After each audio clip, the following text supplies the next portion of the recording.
Ouais, mais bonjour tout le monde, je m'appelle Maurice Thibault, de Beauharnois. Et je vais vous présenter ma femme, Nicole Marleau, de Beauharnois.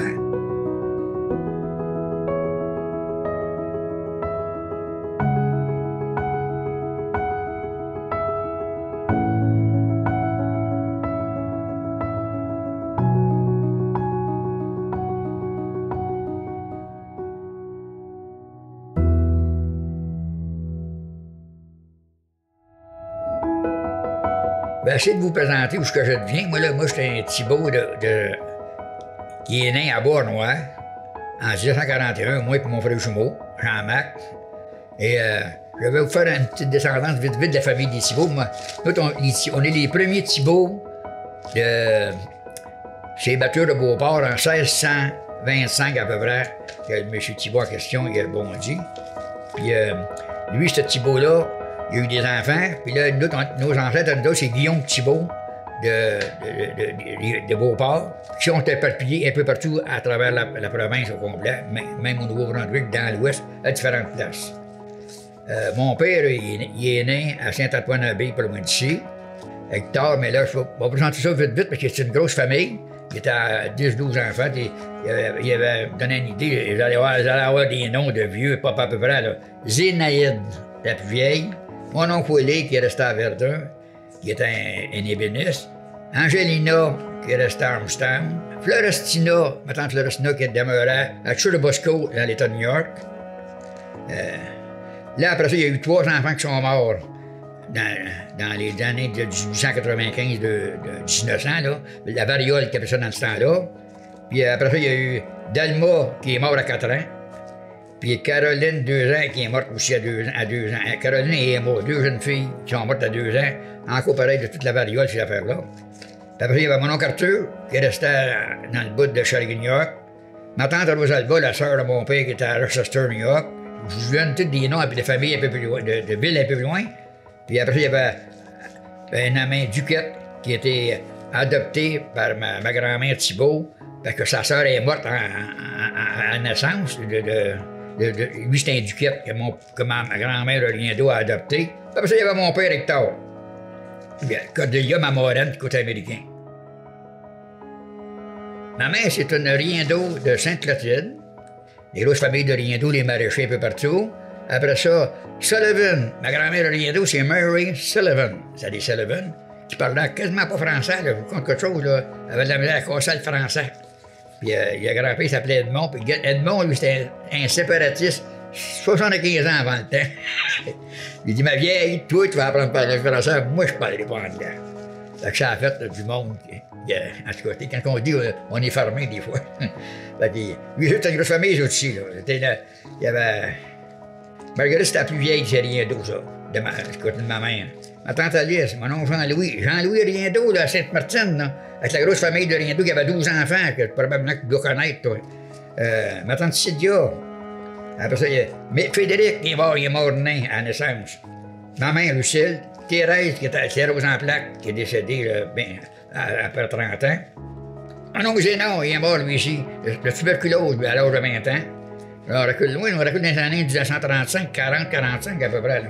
Ma tante Eva, les vieux qui avaient des poules là, dans la curve, dans le chemin de la Beauce à Beauharnois. Bon. Mon oncle Paul, Rita, Corrad, dans le chemin de la Beauce. Bon. Mon père Hector, il avait une ferme. C'était pas chez Saint-Antoine-Abbé, c'est à Franklin qui avait ça. Mais Franklin, dans le temps, Saint-Antoine-Abbé, c'était la paroisse catholique. Franklin, c'était les Écossais irlandais qui avaient alentour. Parce que mon père restait dans Franklin, au coin du Durand des Dumas. Puis ma grand-mère Thibault, toute la gang de Dumas dans ces coins-là, Armstown, ces coins-là, c'était des cousins de mon père, ça. Lui, mon père, il savait pas, il était allergique à la balle de paille, à la poussière de paille, à la poussière de foin. Il étouffait bien d'eux. Le docteur, il a dit, M. Thibault, au niveau de là, c'est la poussière qui fait faire ça, là. Ou bien, travailler quelque part dans d'autres choses, même celle d'enfant, mais pas, touchez pas à ça. Fait que, là, on est en 1940, la guerre vient de commencer, là. Hitler vient de partir de la guerre en Europe. Il servait là-bas, mon père. Il engageait beaucoup de personnel à Beauharnois. Beauharnois, pour vous dire une chose, là, il y avait Aujourd'hui, on a à peu près 13-14 000 de population, mais dans le temps, il y avait à peu près 7-8 000 de population. Mais il y avait 4 hôtels qui marchaient à la planche. Il y avait 5-6 grosses compagnies qui engageaient à peu près 6-7 000, pas 6 000, 2-3 000 personnes à gros salaire dans le temps, à comparer qu'ailleurs. Il est très bien payé. Et mon père est rentré à Saint-Laurent à Logne. Qu'on appelle Union Carbide aujourd'hui, qui s'est fermé ça aujourd'hui. Fait que mon père est rentré là.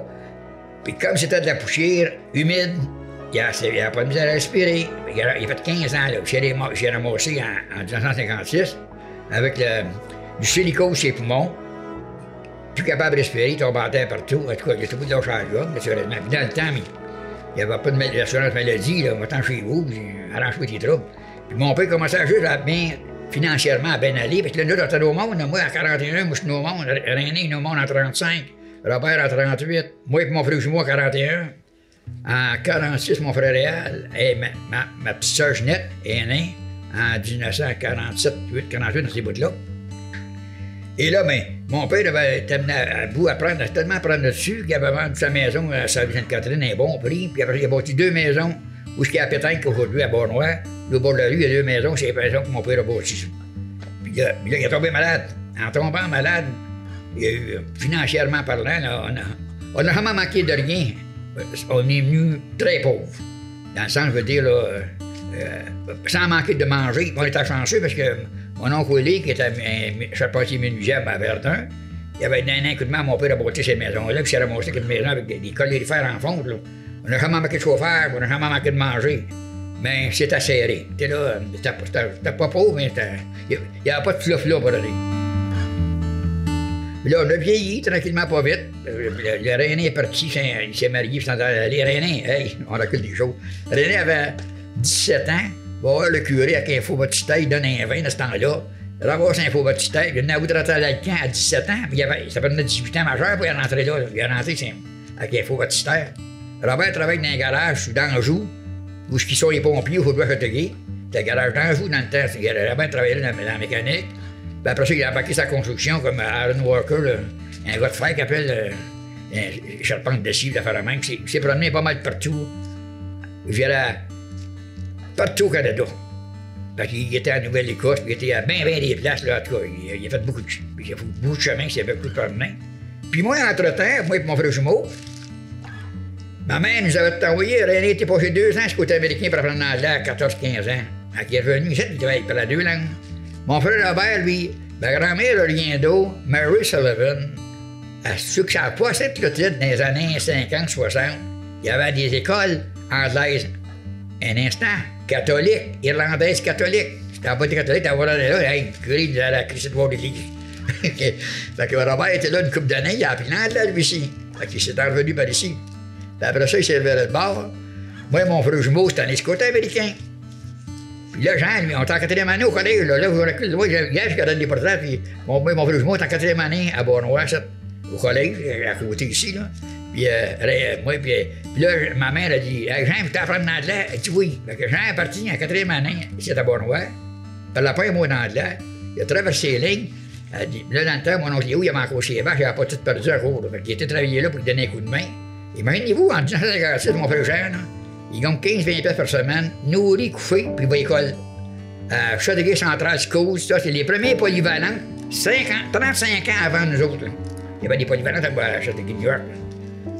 Pas de religion dans ça. Là. La seule affaire qu'il faisait, il faisait un entrepeur en rentrant à l'école. Après ça, il y avait des 4-5 différentes églises chrétiennes. Tout était catholique, il va être catholique une fois par semaine, 4-5 heures, un jeudi après-midi, je pense. Chaque église, tu vas y aller. T'es libre d'y aller en plus. Tu pouvais pas y aller, t'étais pas fautif, t'as pas des notes. T'étais la vraie liberté dans le fond.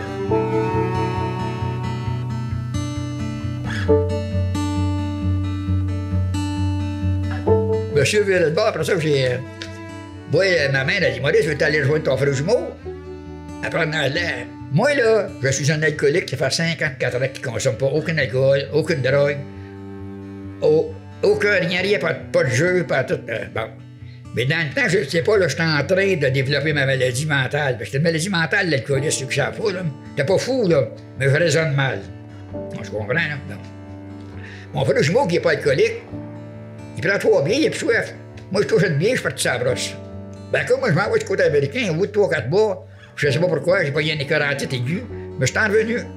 Ben, mon cours d'anglais, je me débrouille, je n'embrouille une crise de game. Je vous mets de l'humour parce que j'ai appris à rire de ça. Puis là, entre-temps, je m'en reviens à Bois-Noir. Là, j'ai commencé à travailler dans les épiceries. Moi, j'ai travaillé à l'épicerie Madame Touchette, dans le Anna, à Bois-Noir, là. J'ai travaillé avec Barrette, ça a rue chemin d'Abauche en bas de la côte, là. Bon, dans une épicerie. Puis là, après ça, M. Verret-Bas, il y avait un garage, il m'a conté quelque chose. C'est vrai que beaucoup ne savent pas. En bas de la côte, qui est Julien Automobile aujourd'hui, à Bois-Noir, c'était le garage White Rose. Ça n'existe plus, j'ai oublié ça, là. Roger Dubuc travaillait comme mécanicien, là, dans le temps. Par après, Roger l'a acheté, mais il l'a eu quelques années. Et à côté de chez nous, moi, je suis toujours à côté de. Où les joues à pétanque, là, restaient à côté. Il y avait les garages. Palma Pelado appartenait au garage. Palma Pelado appartenait au garage Champlain. Ça n'existe plus, ça non plus. Bon, avec des tanks à gaz. En tout cas. Puis René Leroux a loué ça. Puis René Leroux, c'est pas moi, lui qui était alcoolique, mais était un gros buveur. Puis là, ben moi, je sais pas. Moi, je cherche qui, moi? Je cherche du monde qui boit. Du monde qui ne sait pas boire, je ne suis pas intéressé à boire, hein. J'ai soif, mais j'ai soif, je ne sais pas, là, mentalement. Ben oui, d'abord, puis je m'en vais travailler pour Rennes, hein, la mécanique. Puis là, mon père, en passant, mon père avait signé pour les licences à mes frères. Moi, ils n'ont jamais voulu signer pour moi, là. Ouais, on va nous crisser dans la rue, j'étais hey, perdait le contrôle de mon bicycle, man, toi. Il avait pris un steering, il avait tué du monde. En tout cas, j'ai eu ma permis de conduire à 21 ans. Et j'ai travaillé pour René, là, pendant quelques années. J'étais chanceux, là. J'ai touché un petit peu à la soudure, j'ai un peu touché à la mécanique. J'ai touché à peu près à tout, là. J'étais un gars qui tête débrouillard, qui est bon dans tout, puis qui est bon rien en même temps, puis qui n'a rien de fini. C'est ça qui est mon problème. Moi, je commence quelque chose, mais je finis pas. C'est ça qui est le trouble. Mon frère jumeau, c'était dans le côté américain, il est sorti de là, avec son diplôme de secondaire 5, pas 5, 6 dans ce temps-là, c'était une 12e année qu'il y avait là-bas. Il est sorti à l'âge de 20 ans, là. Parfait bilingue avec une 12e année. Puis là, il sortait avec sa femme dans ce temps-là, chez là, la Flèche, qui allait à l'école à Châteauguay-New-York. Il s'était ramené à Bois-Noir. Puis là, il a pris une petite jobine, il s'est marié en même temps. Puis là, il est rentré à Stenkamp, à Bois-Noir. Dans ce temps-là, c'était à Stenkamp, il a changé de nom, là. Puis il est rentré là, mais là, lui, Jean, il est parfait bilingue. C'est une compagnie américaine, ça. Et 2-3 ans après, il s'est réveillé foreman. Je me rappelle des gars de ton crise de frère, là. C'est ce qui s'est passé, là. Hey, il est rendu le foreman des écœurant. Moi, ça fait 10 ans que je suis là. Ah oui, mais tu parles anglais? Non, ben, c'est une compagnie américaine. Il exige les 2 langues. T'es beau bruit de parler anglais, mais si tu veux monter, après, ça prend les 2 langues. Pareil, mais encore, c'est pareil aujourd'hui, là. Tout le monde chiale, là. Moi, personnellement, il pourrait se séparer de matin du Canada, ça me dérangerait pas pantoute. Mais accepté. Surtout que je sors du Québec, si tu parles pas anglais, t'es où ça, là? T'es très handicapé, c'est bon, fait que là, moi, naturellement, quand l'âge de 21 ans, moi, j'ai végété, là. Je prends un coup, je change de job comme je change de chemise. Je suis pas bien dans ma peau. Je compte un gars là, qui est pas bien dans sa peau, qui est un alcoolique en puissance, qui est après développé la maladie, qui est malheureux, qui a mal. Tu sais, quand on dit on est malheureux, j'ai mal au heureux. Tu sais là? Bon, d'accord. Et puis là, j'ai des blondes, mais après, j'ai eu des peines d'amour. Un alcoolique, là, c'est toujours exagéré. Tombe en amour, là, moi, je tombe en amour, c'est effrayant, je j'aime. Puis je me mets à haïr, là, autour de là, j'ai vous donne des symptômes. J'en parle parce que c'est important. Il y a beaucoup de gens qui ne comprennent pas la maladie de l'alcoolisme, dans le sens où t'es mal au heureux. À qui tu vas dire ça, là? T'as voir ta main, tu dis oui, là.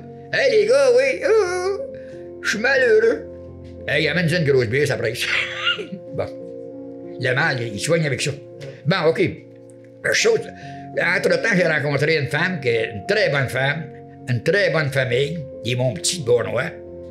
Et en tout cas, Maurice s'est marié, ils ne furent pas heureux. Ma belle Denise, parce que moi, elle ne mouait pas, quand je suis juste chaud un peu, je suis raisonnable. Après, quand je passe à la brosse, elle ne mouait pas, ça va travailler. Aujourd'hui, je sais, ma fille m'avait demandé une fois, comment se fait de marier maman?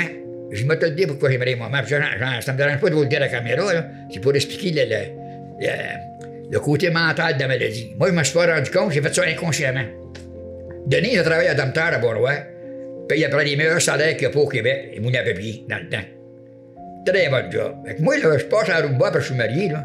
Elle a une paye payée le loyer à la fin du mois.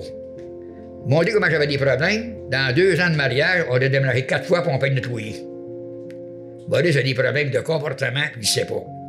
Puis ma belle Denise, qui m'aime beaucoup, moi quelque chose, Denise m'a demandé, elle dit, bois pas, Maurice, ça va te faire vivre à rien faire le restant de ta vie. J'ai pu prendre ma pension à l'âge de 27 ans. Puis travailler vraiment, j'ai rien qu'à prendre soin de Denise, puis tout. Bon, en tout cas. Puis là, ça a fini par un divorce, naturellement. Et ma belle Denise, au mois de juin 1970, ça fait 2 ans qu'on est mariés, on s'est mariés au mois de juillet 68. Entre-temps, ma mère est morte en 69. Et moi, ma mère, comment je dirais, c'était ma psy à moi, ça. Moi, j'étais malade, t'as dit que c'est, elle a ouais, ma mère, je broyais, elle disait, Maurice, elle m'écoutait, puis là, elle ne sait pas que je suis un alcoolique, là. Elle savait d'abord, elle me donnait une bière pour me calmer, puis je shakeais, moi, des fois, là. J'avais 20 ans, moi, je shakeais, j'avais des mains de brosse, là. Elle me donnait une bière, mais elle me repartait, ben, c'est pas, c'est le premier verre qui est trop. Mais là, qui n'est pas alcoolique, là, t'es un peu comme quelqu'un qui veut le fumer. C'est la première cigarette qui est trop. Touche pas la première, touche pas les autres. Bon. Je sais que c'est difficile, j'ai eu bien de la misère à le fumer. Là, je comme ça. Puis là, ma belle Denise, au mois de juin, elle m'a accoté au bout du mur, elle dit, Maurice, 1970, si t'arrêtes pas de boire, c'est le divorce. Là, j'ai appris à te connaître, puis je sais que je peux pas rien faire pour toi. Puis j'ai appris que je peux pas t'arrêter de boire, moi. C'est toi qu'il faut qu'il veut. Mais moi, j'avais fait un peu dehors, là, de l'âge de 17-18 ans, là, une fois de temps en temps. Là, ben. Mais je comprenais rien, j'étais toujours dans la brume. Quand t'as moitié sous, t'es dans la brume mentale, le gars, il comprend pas, il écoute pas. C'est ça la maladie de l'alcoolisme. Moi, je suis pas là. Mentalement, là, je suis là, physique, mais je comprends rien. Bon. Donc, j'ai commencé à faire du meeting à Châteauguay et à Bournois. Et j'ai fait 2 mois sans boire. Et ma belle Denise, qui m'aime beaucoup, c'est là qu'elle me dit, va te faire vivre à rien faire, Maurice, ne bois pas. Je vais prendre ma pension, là, ça a été fini. Mais là, un alcoolique qui a soif, là, t'as beau, hein. Bon. Alors, je me suis levé de bord, et au mois de la fin d'août, j'ai parti sur la Rumba. Puis là, j'ai viré pas à peu près. Et je me suis réveillé attaché à l'hôpital de Belleville dans une crise de folie, de boisson, d'alcoolisme. Avec crissé le feu dans mon logement. Je me rappelle pas de rien de ça, là. Je compte ça, là. C'est toutes des choses qui m'ont été répétées par après. Et ma belle Denise a levé l'encre. Et ma belle Denise, il y a 2 mois que j'ai pas bu, on a joué aux fesses. Je compte ça, parce que je bois les pas, c'est le fun. On a joué aux fesses, avec elle veut pas que je boive. Et en jouant aux fesses, en retour du 25 août, ma belle Denise est tombée enceinte, parce que ma belle Isabelle, ma fille, est née au monde le 25 mai 71. 8 mois après, elle est enceinte, à peu près 5 mois à ma caparte. Elle est partie à l'entour du 15 septembre quand elle m'a collé le voir.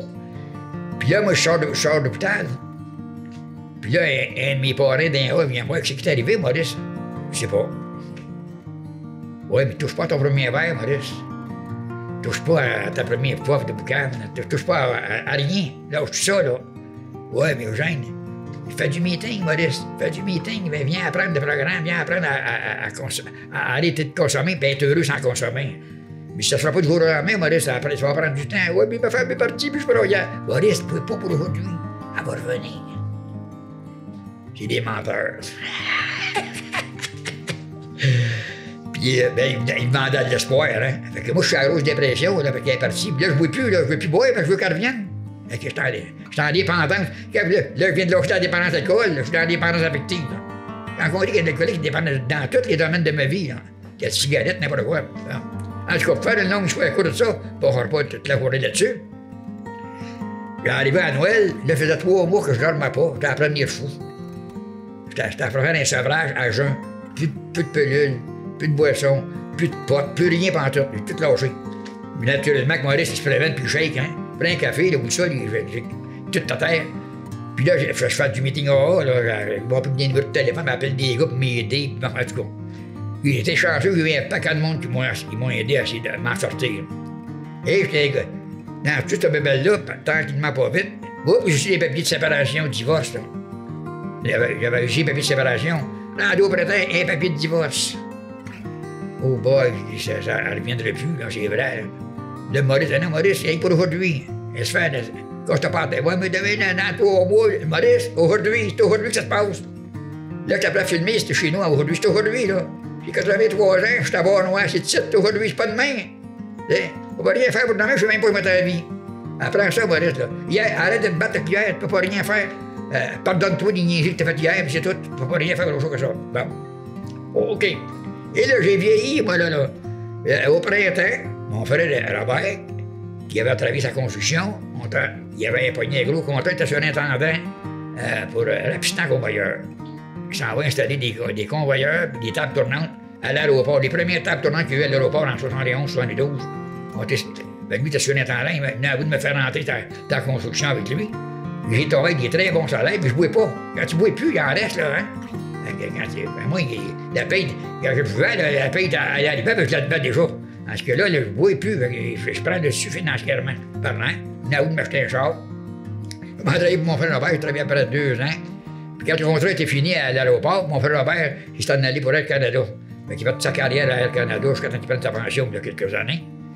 Et moi, j'ai commencé à voyager. Je suis ramassé à cette île, à l'heure nord, à ce temps-là. J'ai été là quasiment 18 mois à travailler à ce coin-là. Après, j'ai été faire un autre petit run qui appelait ça à Gagnonville. J'ai fait une run en 73, j'ai été me ramasser à Mont-Wright. Mont-Wright, c'est Fermont, aujourd'hui. Maintenant, c'était appelé ça le Mont-Wright. Il n'y avait rien, c'était qu'une montagne de fer. Il y avait des roulottes, on est parti à la job, tranquillement pas vite. Et je me suis mis à voyager, moi aussi, ça a continué un peu partout. Puis là, j'ai tombé, hey, je ne bouais plus, moi.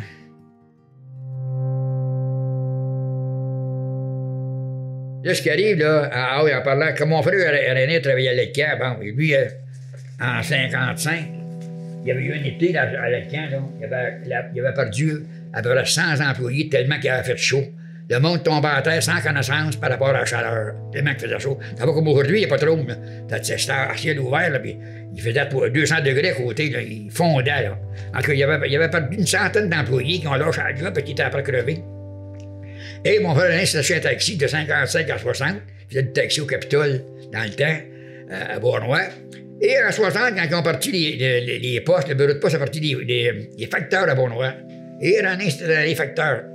En 60, les premiers facteurs à Bournois. Et, tu sais, la fameuse maman qui disait à petit gars à l'école anglaise, René, qui est parfait bilingue, M. McLaughlin, qui est directeur de la succursale à Bournois, il dit, hey, René, vous travaillez en dedans, ça prend 2 langues. Fait que René est parti dans le banc de neige à Wilfred de Waal. Il est rentré en dedans. Il est devenu commis. Puis là, il était chercher quelque chose des diplômes qu'il avait besoin. Et il s'est réveillé 4-5 ans après, maître de poste à Saint-Timothée. Et puis là, en parlant, là, les shops, ils commencent à vouloir pas fermer, mais ils améliorent, ils mettent des nouvelles patrons bien plus, qui rapportent bien plus, puis avec moins de monde. Fait que là, à Bournois, les jeunes, dans le temps, là, une carbide, il y avait 800 employés. Quand ça a fermé, il y en avait 80. Fait que les 720, là, cherchaient des jobs ailleurs, là. L'économie n'a pas directement tombé, mais avant qu'ils viennent à bout de s'éparpiller ailleurs, la Goodyear a ouvert à Belleville, ils sont allés ailleurs. Mais ça a fait mal dans le sens, je veux dire, l'économie. Tu veux pas quand tu fermes des shops à gros salaires en plus. Là, aujourd'hui, les parcs industriels à Bournois, c'est plein de nouvelles compagnies, mais c'est toutes les compagnies pas payées à moitié qu'il y avait à Carbide. C'est le salaire minimum à 17, 18, 19 piastres à l'heure. Quelques-uns, 22, 23, là, mais c'est pas. Moi, sa construction, on est rendu à 40 piastres à l'heure aujourd'hui, là. Même pas 40 piastres, on est rendu à 50 piastres à l'heure avec les vacances. Fait que ça donne une idée. Mais celui qui n'a pas un métier là, bien encadré, là, moi, des fois, j'envoie des jeunes sur le pouce. Hey, Maurice, qu'est-ce que tu fais, là? Ben, d'école, je vais lâcher l'école. Hey, va chercher ton secondaire 4-5. Va chercher un DEP dans un bon métier. Va gagner 40 piastres à l'heure, mon petit gars. Ils vont courir après tout, t'envoies n'importe où. Fait que, mais là, quand on est jeune, hein, on connaît tout. Faut pas que je les blâme parce que j'ai fait la même chose. Mais, puis mon frère Robert est rentré à Air Canada avec des bons salaires. Mon frère jumeau est en PPG avec des bons salaires. Mais t'es pas d'abri de tout, là. À PPG, à Bournois, là, ils ont arrivé une bonne journée, là, de 30 ans passés. Là. Hey, Jean, il était surintendant, lui, il était rendu surintendant. On dit, monsieur, on met tous les surintendants de voir, tous les formants de voir. Puis là, ils ont plus d'union, là. C'est des cadres. Puis, on a passé une entrevue avec des gars d'union. Les gars vont faire le job, ils n'ont plus besoin de foreman puis surintendant. Il y a un ingénieur qui a quelque chose qui marche pas, il demande un ingénieur. Puis là, ils ont signé. Mettons, dans le temps, 2 piastres à l'heure de plus. Pendant beaucoup, tu dirais, on va te donner 10 piastres à l'heure de plus sur ton métier, mais tu n'as plus de boss, tu n'as plus de foreman pour faire ta job. Fais pas ta job d'abord. Ils ont pris une entente de même. Fait que, là, ils ont tous mis les forements puis dans l'endroit. Puis là, mon frère jumeau s'est tombé. Il restait dans le rang du 10 à Saint-Étienne dans le temps. Fait qu'il a tout lâché ça. Il s'est allé à Montréal à d'autres choses, en tout cas. Mais comme lui ici, il avait aussi diplôme, il y avait l'ouverture partout qu'il voulait, lui, là. T'as pas de problème. Et mon petit frère Réal a travaillé à l'Alcan, lui aussi, 15 ans. Mais là, mon petit frère Réal, c'était net colique, comme moi. Nous, chez nous, on est 6. Fait que c'est pas la faute de mon père et de ma mère, là. C'est pas une maladie héréditaire, là. Mon frère jumeau, il prend 2 billes et il soif. Fait que ça n'a pas d'affaire à l'hérédité de la maladie. Mon petit frère Réal avait des problèmes qui n'étaient pas bien dans sa peau, lui ici. Il a développé la maladie de l'alcoolisme et tous les substituts, les drogues qui étaient en mode dans le temps. Et Réal, il est mort d'une cirrhose du foie, là, 15 ans passés. C'était eux qui l'ont emmené au AA. Il n'a jamais été capable de sauter en coche dans le colique anonyme à apprendre à être heureux sans consommer. La clé, c'est là qu'elle est, là. Moi, je ne consomme pas aujourd'hui. J'ai pas de mérite à pas consommer, j'ai pas soif. J'ai tombé bien dans ma peau, sans consommer. Puis j'apprécie la vie, tout simplement. J'arrête de me battre avec la vie. Tu ne te bats plus. Faire des combats de boxe, ça en prend 2. Hein. Moi, je ne me bats plus, je suis seul. Un bol en l'air. Ça vaut pas cher. En tout cas, c'est à peu près ça qui est arrivé dans Bournois. Dans Bournois, là, les shops ont quasiment tous fermé. Là, ils ont dit que c'était à la faute des salaires. C'est pas vrai. La Chine s'est mis à faire du fer, pas cher, mais bien meilleur marché. L'économie mondiale, elle s'est promenée. Encore pareil aujourd'hui, on n'a rien inventé. Mais que, dans le moment, là, ils font des batteries, là, bon, puis ils savent même pas. On n'a pas beau mettre 7-8 milliards dans ça, puis ils savent même pas si ça va marcher. Et là, bon, en tout cas. Ben, il y a aussi, vous voulez, on a l'argent, c'est le fric. C'est ça qui mène le monde aujourd'hui. Fait que c'est à peu près ça que j'ai à vous dire, dans le sens, je veux dire, j'ai une très belle famille, mais je suis content d'avoir parlé de mes frères et de mes sœurs, parce que on a une très belle famille. Puis là, naturellement, que dans la moitié de bord. Et 83, ils m'attendent de l'autre bord, là. Bonjour.